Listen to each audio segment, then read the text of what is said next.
Today we have the second installment in our mini-series on how to deepen intimacy in marriage.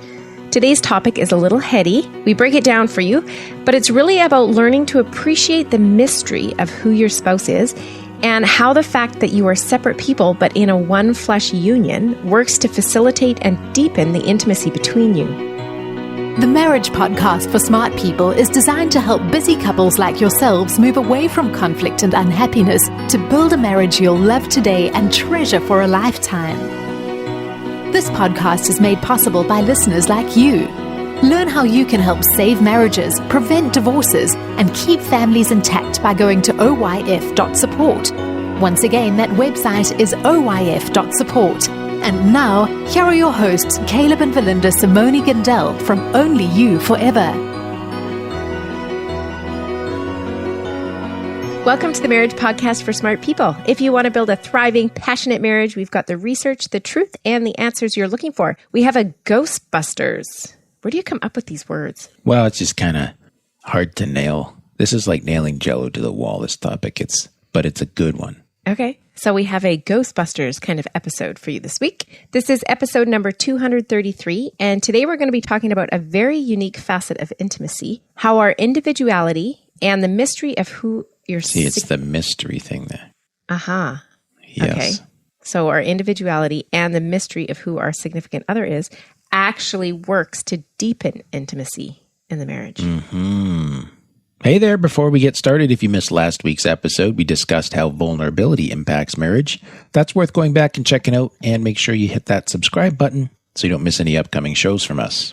If you're struggling with your marriage, we offer sound, research-based advice, and most of all, we offer hope. Yes, ma'am. So today we're talking about how autonomy and irreducibility. These are big terms. So the reason why this one's a little bit of a complex launch here is because sometimes when you're in this field of marriage research, it's hard to find the right words to describe the complexity of the chemistry that happens or else needs to happen between two people in order to deepen their intimacy. So just bear with me as we introduce a couple new terms here. And Verlinda, you're in charge of bringing me back down to earth here, but I don't know any way to do this other than using some language that we have to explain. Okay, you just be the nerd and I'll be the normal person. You go ahead and try. So autonomy is the first one. Okay. That kind of leads to the topic of irreducibility. Now, autonomy is the ability and right to rule yourself. It's basically saying I'm my own person. Okay. Not necessarily like in an egotistical or in a selfish way, but just the fact that you are your own person. You're capable. You have the ability to make your own choices, and you can choose who you want to be, how you want to act. Mm-hmm. You are autonomous in the sense that you have the potential to be separate from others and independent and complete in your own rights. Right. Now, we do have kind of pop culture, I guess you could call it, in romance, around the ideas of romance. It gives the ideas that you complete me. There's some kind of song lurking around in the back of my head. I couldn't quite put my finger on there, but just the idea of like you as my spouse, you complete me. And there is, fair enough, there's a lovely aspect to that, which I think ties to the idea of interdependence. Like there is a point to which we look to each other. But just for our purposes here, autonomy is the idea that pushes back on the threat that your spouse might tell you or try to convince you that you can't live without him, or you can't live without her, or that you're nothing without him or her. This is pushing towards the edges of abuse, right? Mm-hmm. So it prevents them from seeing you as an extension of themselves. Okay. And what we understand through autonomy is that we are a complete person, as in each one of us, and we come to the relational oneness of marriage with a choice as an individual to enter into that union. So it's still respecting the fact that you're a whole person. And there's some important implications to this, as we shall see, but the immediate observation, which I've already alluded to, is that this idea of autonomy stands against the possibility of psychological abuse, which just means you're something for me to control. And it's like, no, autonomy says, I, Verlinda, am a whole person, or I, Caleb, am a whole person, and I can make my own choices here, and I'm choosing to be with you, right? Okay. So we're separate individuals. That is autonomy. Irreducibility builds on this idea. Irreducibility is the understanding that your spouse is separate from you. That's the autonomy part. Mm-hmm. But because of their autonomy, you can never fully know everything that's going on in their head. Okay. So intimacy, therefore, requires you to trust them, since you can never know with certainty how they'll react to you. This is why we spend time thinking about how we need to say something to the other person, or how to present that. Okay. It's because there's never that 100% certainty how they're going to react. because they're irreducible. So I can't fully know them. I can't just have like a dictionary of Verlinda that says, in this situation, say this and this will happen. Right. I think where I struggle with this irreducibility, like it sounds like you're reducing something, but this has nothing to do with reduction, does it? Well, it's the opposite of reduction. Oh, it's irreducibility. Yes. Reduction says that I could essentially create a bot that would replicate you and program it. So it's reducing you to something. To, a set of predictable behaviors, maybe quite a complex set of them. What does that mean? That's me respecting your irreducibility. Yeah, nice. But you know what I mean, right? It's just, Okay. like you're too complex to be able to reduce down to to an algorithm that could run your personality, basically. Okay. So then this also means that I must respect the fact that you have your own emotions, you have your own thoughts, you have your own motivations, and I have to be comfortable with those differences because I can't change your programming either, even if you were programmable. Okay. Right? Okay. So the challenge of intimacy and the opportunity of intimacy is in the pursuit of knowing and understanding each other. That's the mystery aspect of this. This is the Ghostbusters part now, right? So I want to know you more and deeper, but at the same time, there's an irreducible depth to your personhood. So therefore, I will never graduate from the study of my wife. And the same would apply for wives interested in their husbands. In that sense, there's always room for our intimacy to grow and deepen. There's more to learn because they are irreducible. Mm-hmm. This is so much more positive, though. Like, you know how your laundry's never done? Yep. That's tiresome. And that's tiresome. And it's just like, seriously, I did all the laundry and there's more dirty clothes, or the dishes are never done. But it's the same clothes and it's the same dishes. But this is like a positive thing. Right. Like I'm never going to be finished here. But that's okay because it's exciting and interesting. And This is sort of the intrinsic design into marriage so that we don't become bored with each other, even though we can be married for 70 years. Okay. So, and if you're bored of your spouse, like if you actually find that, it's likely because one or both of you are struggling to appreciate the irreducibility of the other. Like somehow you've come to conclude that this person is, shallow and very understandable. Well, maybe that's more of a reflection of your understanding of them. Ooh. Huh. You know what? This reminds me of a story. I was talking to an older lady. I mean, older as in my parents' generation. Mature, yes. And she was telling me about this other couple who like completed each other's sentences and completely understood each other and whatever. And she turned to me and she said, wouldn't that just be so boring? Right. And I think like she gets this irreducibility, just the mystery and the excitement of it all. Yeah. I like things that are exciting. Yes, you do. So let's talk about how this connects to more intimacy. Sorry. Yep. Go ahead. So since you too, like as listeners, if there's a couple listening today, this is kind of not you, Verlinda, there's only one of you. But since you're two autonomous individuals joined by marriage, you will naturally notice differences in your thoughts between you guys and your feelings, your perspectives, your experiences as you journey through life. And then that impacts the way that you behave and interact with each other. And the deal is you can't figure all this out ahead of time. Right. So you experience things differently. Yep. And that affects the way you interact with each other. Yep. Okay. And you can't figure that all out ahead of time, or even during the first few years of marriage, or dating. You can't get to know all of that. So that means your spouse is likely to surprise you throughout the course of your marriage, because there'll always be some unknowns, right? And the unknown may provoke some anxiety. Fair enough. Okay. But what I hope you'll hear today is that it serves as a foundation for exploration, for creativity, for continually getting to know one another, for pursuing deeper intimacy, pursuing deeper connection between you. Like you said, like irreducibility, then it becomes a positive force that prompts you to pursue one another and keeps you interested and engaged throughout your lifespan together, which is a beautiful thing. And that this irreducibility feature in marriage is alluded to in the biblical concept of intimacy and sexuality. So the Bible talks about how Adam knew Eve. That's kind of the Bible's gentle language for them having sex with each other. But it's not just trying to be modest in its language. It's pointing to the knowledge aspect of intimacy, that part is always growing and deepening. Okay. Intimacy grows as knowledge does, right? Yeah. So that's a part that needs to be continually explored. Okay. Now, again, in discussing this, we want to help you bring this into the day-to-day fabric of your marriage. And we've created some additional advice and instructions related to this topic of irreducibility, and that's available to you in a downloadable PDF file called "The Gap Can Bring You Closer." And I like the title. Yeah. In that, you will learn how to create those little moments where you heighten the mystery, and you also face some of the bigger opportunities too, to explore dreams and goals and hopes for the future. That's kind of starting to investigate, to use that curiosity about your spouse's irreducibility. And you can get this additional or this bonus guide by becoming a patron of the Marriage Podcast for Smart People. That PDF is available to our patrons at the short link oyf.support. under episode 233, which is today's episode, and we'll just take a quick 60-second break here to tell you more about that. What happens when the fairy tale marriage meets reality? Too often, high expectations lead to disappointment, communication breaks down, and the struggles of day-to-day life become overwhelming, leaving you feeling lost and without hope. Unfortunately, marriage does not come with an instruction manual. Marriage troubles are deeply personal and can take a toll on you, your spouse, and your family. Counseling can be expensive and divorce is very costly. It doesn't have to be this way. Caleb and Valinda understand your pain and frustration. Their mission is to help save as many marriages as possible, and to date, thousands of couples are helped through their weekly podcast. But the most important marriage they want to help save is yours. With a minimum of a $10 investment a month, you gain access to exclusive bonus content and valuable information to help you succeed in your own marriage. Learn more about saving marriages and how you can help at oyf.support. That's oyf.support.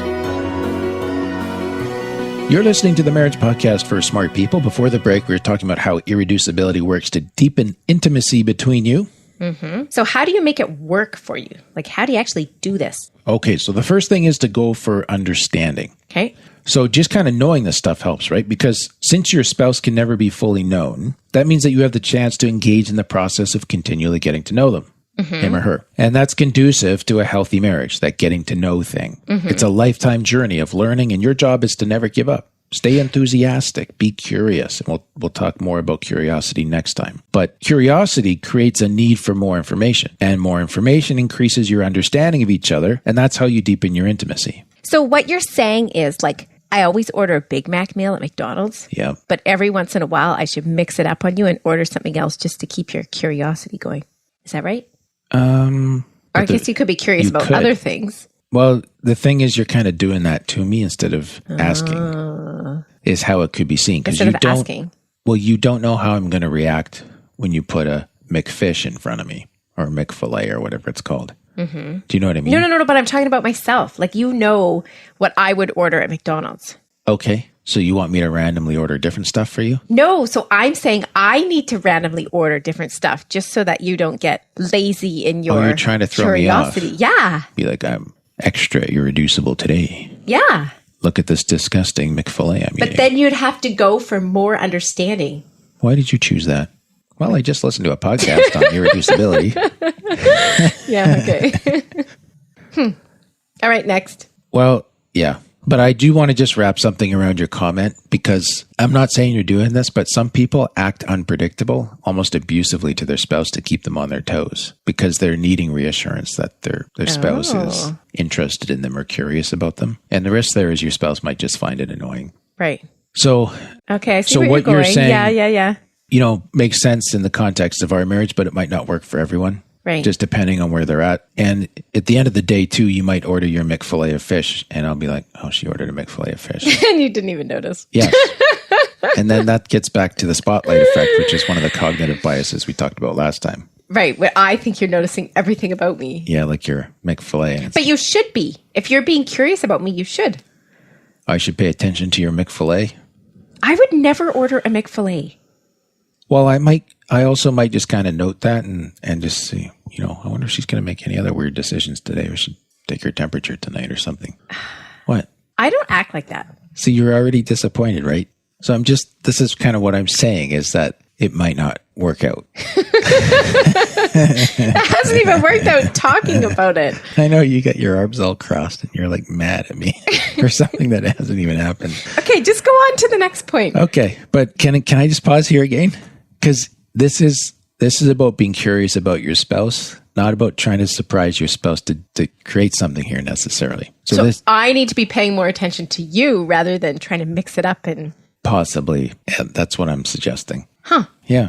Okay. Okay.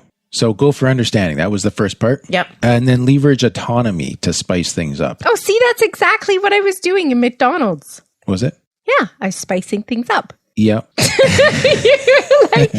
Okay, Well, maybe I wasn't. Let me play this through and see if we can come back to it. We'll sort our McFilet out by the end of the I episode. don't here. like McFillets.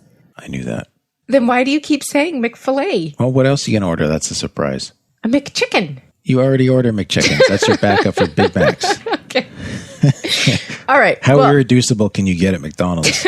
So how are we going to spice things up? Okay. We should be asking them to sponsor this episode. We're doing so much advertising for them. So for couples that are stuck in a rut or routine, when you leverage your autonomy, your individuality, that encourages each of you to spread your wings and to explore new experiences together. This is kind of like knowing about your spouse's bucket list or even sharing your bucket list with your spouse. You're so good at doing my bucket list things. Thanks. So whether your spouse was your high school sweetheart or a family friend you met as a kid, it's humanly, even if you had that kind of extra thing of knowing them from a very young age, it is humanly impossible for you to know everything about him or her. So there's parts of each other that you have yet to discover. And that discovery often happens when you try new things. It's like, I didn't realize you liked that. I was surprised that you enjoyed that, right? Okay. So even an unfamiliar environment brings out characteristics in people that they may not have known were even there.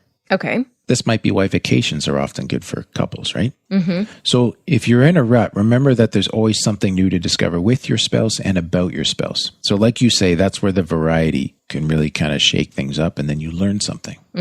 But maybe the spicing things up will be like, let's go to Dairy Queen. You could tell we live in a small town. Yeah, that's true. I think we're giving ourselves away. But yeah. It could be. Was that a really pathetic example? I can tell by the look on your face. You're so or let's go about it. Let's go parasailing. Yes, that's right. Okay, thank you. Okay.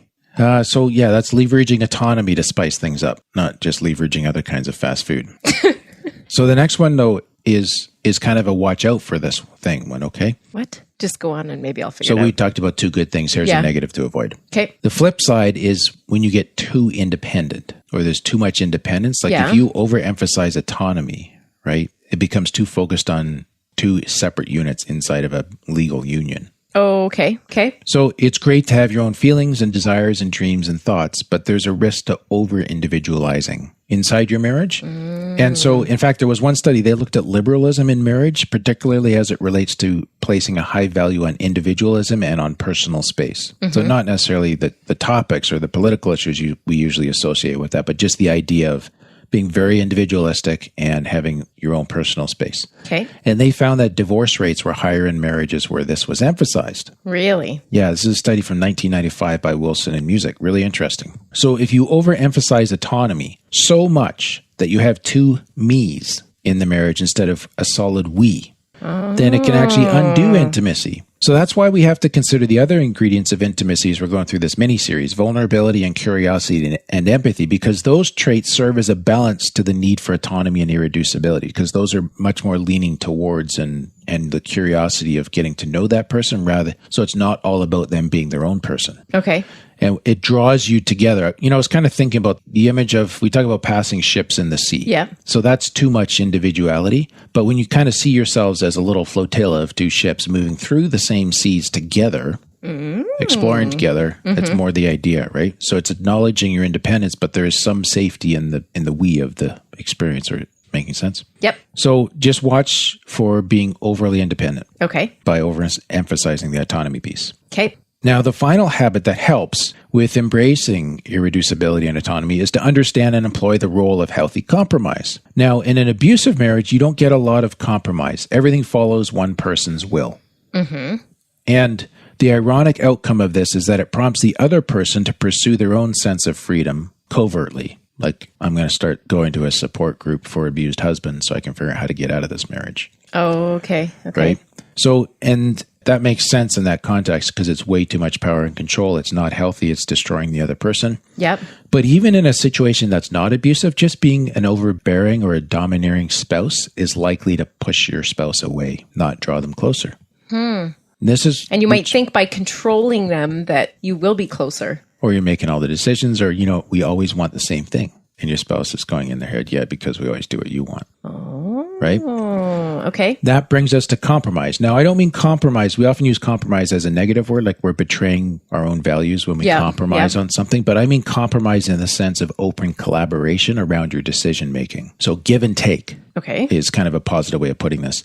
If you always choose the restaurant or you always choose the movie to watch, then you end up hijacking opportunities to get to know each other better. This is kind of how this practically works out in non-abusive marriages, like in quote-unquote healthy marriages, but where there's not enough compromise.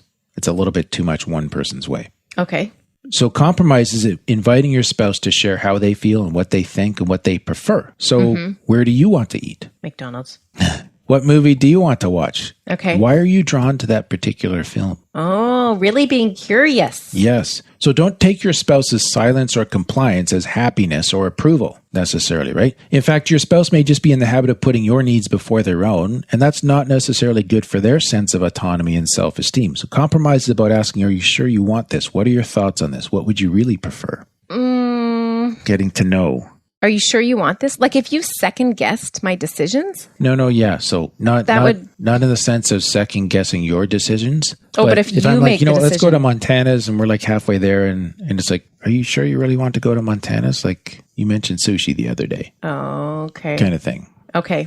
Yeah, not second guessing everything they say, but it's more getting to know them better through the decision-making process together. Okay. And if they're silent, inviting their input. Yep.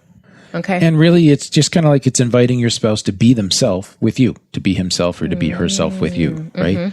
And it opens up the possibility of disagreeing or the possibility of being confronted with a different approach that you hadn't thought of before or a different way of thinking. Yeah. So there's some uncertainty tied to all of this, which we talked about at the start, right? But that's a gateway to intimacy if you're willing to lean into that unknown or be willing to be surprised, to learn. I mean, this is... you could call it the consequence of irreducibility, but the larger consequence is deeper intimacy, and that's what you're going for. Right. So when people talk about how, oh yeah, we dated for a long time, so there were no surprises when we got married. Like we know everything about each other, or we did by the time we got married. And I just think like, Slow that's clap. too bad. Yeah. Okay. So I think that's really good though, the way you said to lean into the unknown or the surprise. Yeah. There's more there. And it's a positive thing. It's not like, oh, what are they going to surprise me with? This is so stressful. So sometimes we might feel some sense of certainty or accomplishment in thinking that we've discovered everything there is to know about our spouse. And for some folks, I get it. That might feel more comfortable or safer or, that's where they want to be. But intimacy is about knowledge. Right. And so you've established comfort, but you've probably sacrificed some intimacy to get there. Okay. And maybe for you, where you're at in your stage in life right now, that's more important to you. Fair enough. That stability. Like, who am I to say that that's wrong or bad? Yeah. But if you want to deepen intimacy, this is how you do it. Okay. Yeah. And it's not like every day has to be some grand revelation about your spouse. You know what I mean? Like, there's ebbs and flows and highs and lows. And There'll probably be times of rapid discovery, followed by sort of what we would call stabilization and something else that is too heady to understand, but where you just kind of settle into what you've learned and you accommodate that and you build those new connections around it. And then something else happens, you get to know each other more and whatever. So I appreciate that you said that too, because I don't want to leave folks with the impression that, they have to have a revelation every day. And it's got to be a grand excitement. Yeah. I mean, I like grand excitement, but... Like switching to a McChicken. That's such a bad example. I don't even know why I used it, but anyways. That's good. Thank you to those of you who became patrons between this recording and our previous one. We have Holly and we have Boyd and we have all of our patrons who support us so faithfully. And for that, we are very grateful. Next week, we have another one of our mini series. Yep. We're talking about how curiosity deepens intimacy in marriage. So curiosity is the part that... This is kind of all intertwined with today's almost. Yep. Curiosity is how you do the figuring out the irreducibility of your spouse. All right. That is all for today's episode. You can get the full show notes at oyf.link/233 or find out how you can help. Go to oyf.support. Thanks, and we'll see you next week. The Marriage Podcast for Smart People is totally funded by listeners who support Caleb and Valinda in their mission to save marriages. If you would like to be part of this worthy cause, open your web browser to oyf.support. A minimum investment of $10 per month will help restore hope to married couples. Plus, as a patron, you'll gain access to exclusive bonus content and valuable information to help you succeed in your own marriage. Go to the website oyf.support now for more information. Thanks for listening to the Marriage Podcast for Smart People from Only You Forever.